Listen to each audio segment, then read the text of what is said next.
I'm insane. G'day everyone, it's Kirilee here. So, it is 7 PM on a Friday night, and I am setting myself a challenge. I am going to make a cosplay in one weekend. Oh my god, this is going to end so badly. The cosplay I'm going to be doing is Yaya from Unbreakable Machine Dolls. Let's get cracking! Come with me on this magical adventure! Woo! So heads up, I wear PJs when I'm crafting, so let's begin. Friday night, I started on the skirt, and here I am doing the white layer, which is the very bottom layer, using a cotton shirting fabric. I measured out, cut it, sewed it together, and then did a rolled hem. And from there, I did a loose box pleat. Then I used a self-drafted A-line pattern and cut that out 4 times, 2 for the top layer and then 2 for the lining. Sewed that together, and then from there I shaped it so it had the opening at the front. Sewed the openings together inwards so that there was no raw seams. Then I pinned the overskirt to the underskirt, sewed that together, added some elastic, and that was the skirt done. Saturday, I began with the kimono top, starting with the sleeves. Here I am measuring out and then cutting the red lining of the sleeves, and I did that with the black as well. Then I drew out the pattern on the right inner sleeve, which was then cut out, drank some Diet Coke, and then I transferred it onto some applique, which was going onto some gold satin.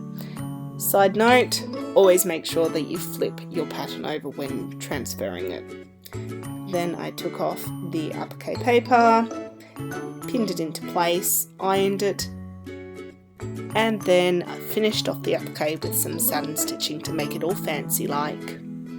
By the time I'd finished this, it got quite late, so I put the red lining into the sleeves, pinned it into place, and then sewed it all together. Then I began to do the bodice of the kimono, and I will have the link below for the kimono tutorial that I used. I've used it before. It's quite an easy one to follow. I'm not sure if it's accurate, but it does the job. And like I said, easy to follow. Then I sewed the back seams together. Oh, by the way, I cut this out twice, one for the lining and then one for the top.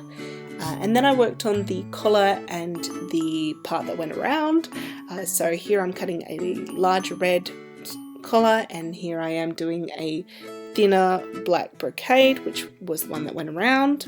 With the brocade, what I did was I pinned it to the kimono and also the red collar as well, and then sewed that with the main fabric and lining, so all the seams were on the inside, and then top stitched it so it laid nice and flat. Then I added in the sleeves. I finished the night by sealing some ribbon, which I then sewed onto the under join of the sleeves. And that was the kimono done. Sunday came and I worked on the obe and the other accessories, starting with the obe. So here I was cutting out this pinky satin, then the light baby pink satin for the flat part of the obe, and then I sewed the flaps, I guess we'll call them, together first. Then I laid out the obe all together and pinned it here. So what you can see here is the behind layer of the obe, the flaps, and then the main obe colour, which was then attached to some very heavy duty interfacing. From there I sewed all of that together and turned it right side round.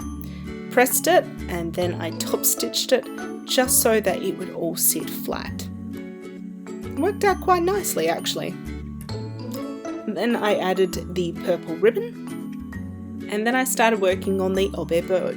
I used the same satin that I used for the main fabric of the obe, and I cut out these squares in the satin and then in the heavy duty interfacing, and essentially made 3 cylinders, 2 for the side of the bow and 1 for the knot piece. and I used the heavy interfacing so that it would give it a really good shape. So I sewed some little pleats into each side of the bow, and then I sewed them together and put the little knot piece over the top and sewed that to the rest of the bow and then onto the back of the obe. I also closed the obe with some press studs. Then I worked on the armbands. So these are knee-high tights. I slashed the two sides and then just simply sewed 2 points in the middle so I could slip my middle finger through.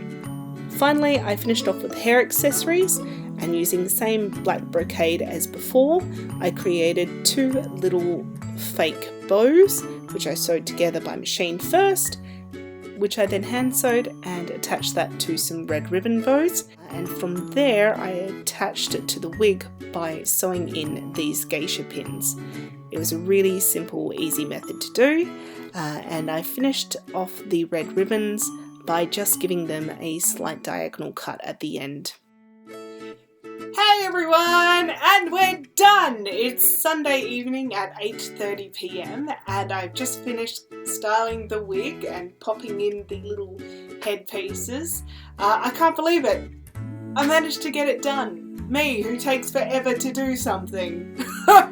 So it was really good exercise. I'm glad that I did it. I'm not sure that this is my style, but I had a lot of fun and I learned a lot, so I guess that's a win! Woo!